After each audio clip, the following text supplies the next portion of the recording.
You've made the decision, you've cleared the mental hurdles, embraced the idea of body freedom, and you are finally ready for your first Naturist experience. But now you face a serious logistical choice. Do you head to a raw, completely anonymous public beach, or do you book a stay at a structured, private Naturist resort? In practice, the logistics of where you strip down vary wildly between these two options. If you pick the wrong environment for your specific personality, you risk triggering severe social anxiety. A bad first impression can easily ruin the entire lifestyle for you before it even begins. To prevent a first-timer nightmare, we'll run a head-to-head comparison of these two environments. Before we strip down the facts, please like and subscribe, and click on the notification bell below for updates on our future videos. We are going to weigh the beach against the resort using a straightforward evaluation framework.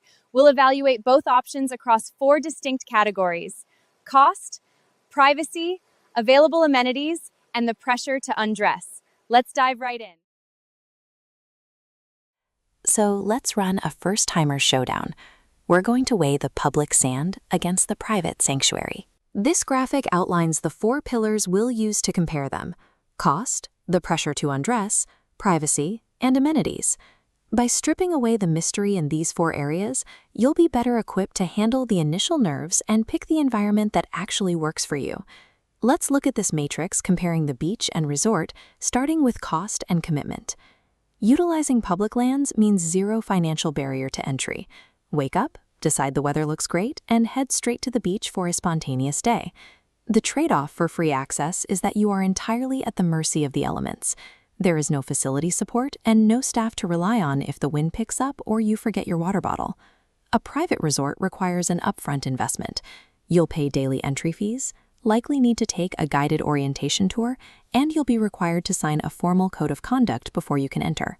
That investment buys access to a highly secure, meticulously structured environment.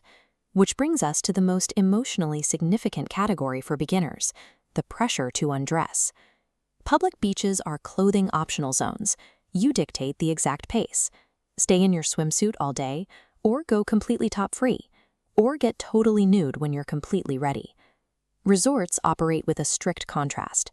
Facility rules frequently mandate total nudity in shared spaces, particularly around swimming pools and saunas. That strict rule serves a specific purpose. Mandatory nudity immediately eliminates voyeurism and ensures every single person in the space is on equal, vulnerable footing.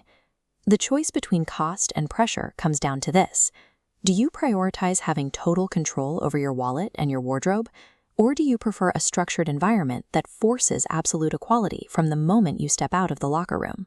Moving down our matrix, we hit the 3rd pillar: privacy and the social vibe. The vast scale of a public beach offers absolute anonymity. You can claim a spot on the sand, read a book, and leave without speaking to anyone. The main risk to that privacy is the textile factor, the likelihood of encountering fully clothed beachgoers or sightseers passing through the area. To mitigate this, the Naturist community relies on volunteer beach ambassador programs. As this document outlines, their mission is to actively watch for individuals who violate the accepted standards of Naturist behavior and keep the environment comfortable. A resort handles privacy by building a wall around it. Entering a fenced-off, members and guests-only environment provides massive security from the outside world.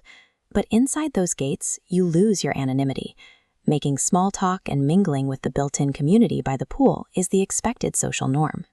This brings us to the final category: amenities and etiquette.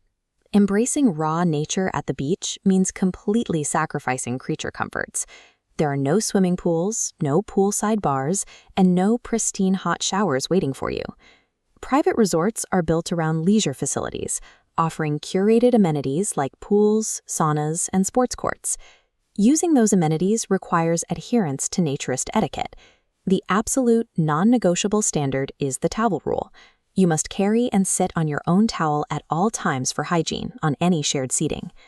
This second half forces a clear choice. Do you want the rugged anonymity of nature, or the luxurious, rule-bound comforts of a built-in community? What is your priority today? For budget-conscious introverts demanding total control over when their clothes come off, choose the sand. If you prefer a guaranteed safe space, luxury amenities, and a welcoming community, choose the sanctuary. Whichever path you take, you are entering a highly regulated space. As this excerpt from the Grassroots Naturism Guide shows, the Naturist community is strictly non-sexual and fiercely protects its safe, family-friendly atmosphere. There is no wrong choice here. There is only the choice that best fits your emotional boundaries on the day you decide to go. Making that first step is always the hardest part, but armed with the knowledge of what to expect, you are ready.